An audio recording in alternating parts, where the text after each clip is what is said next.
کہ اللہ مسبب الاسباب ہے، وہ اسباب کا پابند نہیں ہے، وہ اسباب کا محتاج نہیں ہے، اسباب اس کے محتاج ہیں۔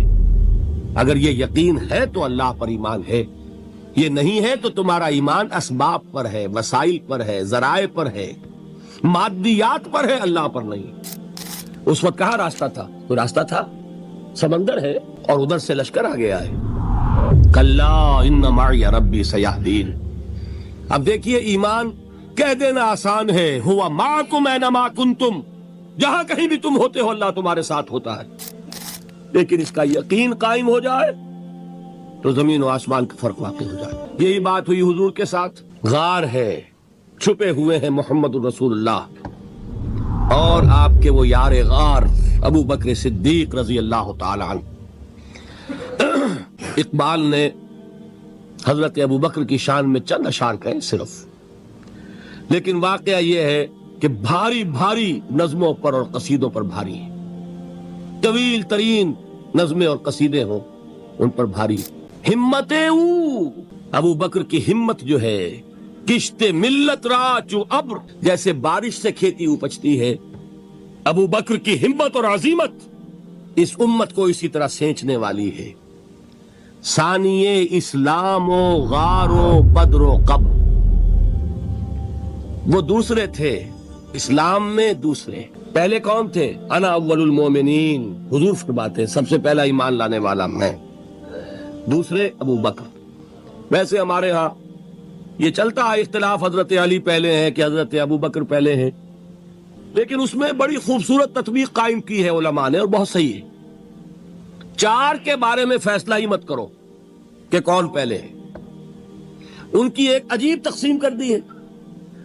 آزاد مردوں میں، بالغ مردوں میں سب سے پہلے ابو بکر، بچوں میں سب سے پہلے علی، خواتین میں سب سے پہلے خدیجہ، اور غلاموں میں سب سے پہلے زید ابن حارثہ۔ بڑی پیاری تقسیم ہے، یہ چاروں ہی پہلے ہیں، ہر ایک کے لیے اولیت ہے۔ اور واقعہ یہ ہے کہ اگر زمانی اعتبار سے تعین ہوگا تو پہلے خدیجۃ الکبریٰ آئیں گی رضی اللہ تعالی عنہ، کسی اور سے بات کرنے کی نوبت بعد میں آ سکتی ہے، پہلے تو اہلیہ محترمہ سے بات ہوئی، آتے ہی پہلی وحی ہوئی ہے، ابھی تبلیغ کا حکم نہیں تھا، کس کو بتایا واقعہ؟ ابھی اپنی نبوت کی تبلیغ کا تو حکم ہی نہیں آیا، واقعہ کس کا ہے؟ وہ خدیجہ کا ہے۔ جب کہا ہے کہ خشیت علی نفسی، مجھے اپنی جان کا اندیشہ ہے، تو کیا جواب دیا خدیجہ نے رضی اللہ تعالی عنہا؟ وہ صدیقۃ الکبریٰ ہے، صدیقات جو ہیں خواتین ان میں چوٹی پر خدیجۃ الکبریٰ ہے رضی اللہ تعالی عنہا، اور صدیق جو مرد ہیں ان میں صدیق اکبر ہے ابو بکر صدیق رضی اللہ تعالی عنہ، لیکن صدیقات میں چوٹی پر۔ جب حضور نے فرمایا خشیت علی نفسی، کیا فرمایا، کیا عرض کیا، کیسے تسلی دی؟ نہیں نہیں، اللہ آپ کو ضائع نہیں کرے گا، آپ غریبوں کے ہمدرد ہیں، آپ مساکین کے تکالیف رفع کرنے والے ہیں، آپ بیواؤں کی سرپرستی کرتے ہیں، آپ مسافروں کی خدمت کرتے ہیں، اللہ آپ کو ضائع نہیں کرے گا۔ یہ یقین ہے اس خاتون کے اندر۔ خیر وہ ایک علیحدہ بات ہو جائے گی۔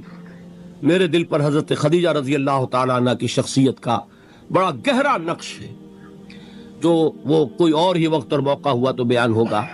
بہرحال اقبال نے ایک مصرے میں جو چار اولیتیں جمع کر دی ہیں، ہمتیں او کشت امت را چو ابر، ثانی اسلام و غار و بدر و قبر۔ اسلام میں حضور کے بعد پہلے کون؟ ابو بکر۔ غار میں حضور کے ساتھ کون؟ ابو بکر۔ بدر کی رات اللہ کا رسول سر بسجود، وہ جھاڑ، وہ گھاس پھوس کی جو جھوپڑی بنائی گئی تھی، اور وہاں تلوار ننگی لے کر پہرا دینے والا کون؟ ابو بکر۔ اور اس حجرہ عائشہ میں محمد کے بعد سب سے پہلے دفن ہونے والا کون؟ ابو بکر رضی اللہ تعالی عنہ وصلی اللہ علیہ وسلم۔ وہ جو معاملہ میں سنا رہا تھا غار ثور کا، حضرت ابو بکر بھی حضور کے خیال سے لرز گئے ہیں۔ آپ کو یاد ہوگا کہ جا کر پہلے تمام جتنے سوراخ تھے انہیں بند کیا ہے، ایک سوراخ رہ گیا تھا جس کو بند کرنے کے لیے کوئی کپڑا نہیں تھا، وہاں اپنی ایڑی رکھی ہے، تب کہا ہے حضور سے تشریف لائیے، اور اپنے زانو پر حضور کو لٹایا ہے، اور وہاں کسی موذی جانور نے کاٹا ہے، حضور کی آنکھ لگ گئی تھی، اس وقت اس بل کے اندر جو بھی بچھو ہے کیا ہے واللہ عالم اس نے کاٹا ہے، اس کی تکلیف کی وجہ سے ابو بکر کی آنکھوں سے آنسو ٹپک گئے، حضور کے چہرے مبارک پر پڑے ہیں، تو حضور جاگے ہیں، معاملہ کیا ہے؟ ایڑی نہیں ہٹائی وہاں سے، مبادا وہ جانور وہاں سے نکل کر محمد الرسول اللہ کو کوئی گزن پہنچا دے، ابو بکر کی ایڑی ہے، جس طرح چاہے کھا لے، ختم کر دے، جان نکل جائے تب کوئی آنچ آئے محمد پر تو آئے، لیکن جیتے جی نہیں۔ وہ ہے ابو بکر۔ حضور کے خیال سے اس وقت حضور نے پھر اپنا لعاب دہن لگایا ہے، اور اس سے پھر آپ کی تکلیف ختم ہوئی۔ جیسے خیبر میں حضرت علی کی آنکھ دکھ رہی تھی، اس کو جو شفا حاصل ہوئی ہے وہ بھی حضور کے لعاب دہن سے ہوئی۔ تو بہرحال اس وقت انہوں نے کہا ہے کہ اے نبی یا رسول اللہ، اگر اس وقت ان میں سے کسی نے غیر ارادی طور پر بھی اپنے قدموں کی طرف جھانک لیا تو پکڑے جائیں گے۔ کیا جواب تھا اللہ کے رسول کا؟ لا تحزن ان اللہ معنا، اللہ ہمارے ساتھ ہے، کیوں گھبراتے ہو ابو بکر؟ یہ ہے ایمان باللہ، میرا مالک اللہ، میرا رازق اللہ، میرا محافظ اللہ، میرا مددگار اللہ، میرا پشت پناہ اللہ، میرا دوست اللہ۔ یہ دوستی ہے اللہ کی جو لب لباب ہے، حاصل ہے ایمان کا، اسی کا نام ولایت ہے۔ اولیاء اللہ کے سروں پر سینگ نہیں ہوتے، جس کے دل میں ایمان راسخ ہو چکا ہو وہی اللہ کا ولی ہے، جسے اللہ پر یقین ہو چکا ہے وہی اللہ کا ولی ہے، جسے یقین ہے اللہ میرے ساتھ ہے، میرا مددگار، میرا پشت پناہ، میرا ساتھی، میرا دوست، میرا محبوب، میرا محب۔ اللہ اہل ایمان سے محبت کرتا ہے۔ واللہ یحب الصادقین، ان اللہ یحب الذین یقاتلون فی سبیلہ صفا کانہم بنیان مرصوص۔ اللہ محبت کرنے والا، اہل ایمان محبوب، اور اہل ایمان محبت کرنے والے اللہ محبوب۔ والذین آمنوا اشد حبا للہ۔ آپ تصور کیجئے جسے یہ رشتہ ایمان یا رشتہ ولایت حاصل ہو جائے، الا ان اولیاء اللہ لا خوف علیہم ولا هم یحزنون، آگاہ ہو جاؤ، اللہ کے دوستوں کے لیے نہ کوئی خوف ہے نہ کوئی حزن ہے۔ اور میں بیان کر چکا تھا، خوف اور حزن کے خاتمے ہی کا نام امن ہے۔ زوال خوف، زوال حزن۔ یہ خوف اور حزن کیوں آتے ہیں بار بار؟ اللہ تخافوا ولا تحزنوا، دونوں آ گئے۔ الا ان اولیاء اللہ لا خوف علیہم ولا هم یحزنون، پھر وہی دو۔ وہ کیوں ہے؟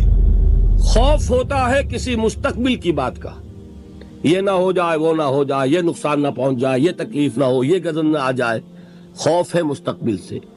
حزن ہے یہ کیوں ہوا، یہ نہیں ہونا چاہیے تھا، یہ میرا فلاں چیز میرے ہاتھ سے جاتی رہی ہے، فلاں موقع نکل گیا، اب بیٹھے ہوئے ہیں اندر ہی اندر کڑ رہے ہیں، صدمہ ہے اور رنج ہے۔